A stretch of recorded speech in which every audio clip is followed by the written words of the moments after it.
ابھی ہم بات کریں گے غلام شبیر صاحب سے.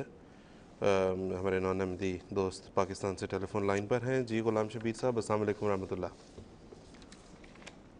جی غلام شبیر صاحب.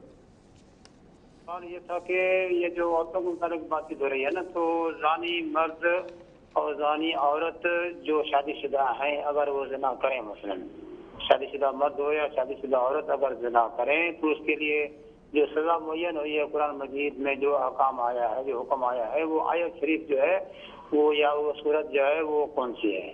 اس کے متعلق تفصیل چاہتا ہوں، آپ سے بھی سنوں گا. اس کے بعد پھر میں خود بھی تحقیق کروں گا، تب دوسرے تراجم وغیرہ تفاصیل وغیرہ میں دیکھنا چاہتا ہوں.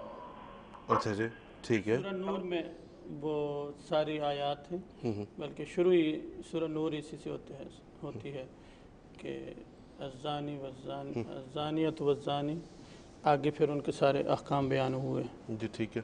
جی ٹھیک. غلام شبیر صاحب بہت شکریہ. باقی کالر سے ہم درخواست کریں گے آج کے ٹاپک اور سے ریلیٹڈ اگر بات کر سکیں. اگر آپ نے زیادہ تفصیل سے اس بات کو دیکھنا ہے تو تفسیر کبیر میں سورہ نور کی یہ آیات پڑھیں، جی آپ کو بڑی تفصیل سے اس موضوع پہ سیر حاصل بحث مل جائے گی. جی ٹھیک. بہت بہت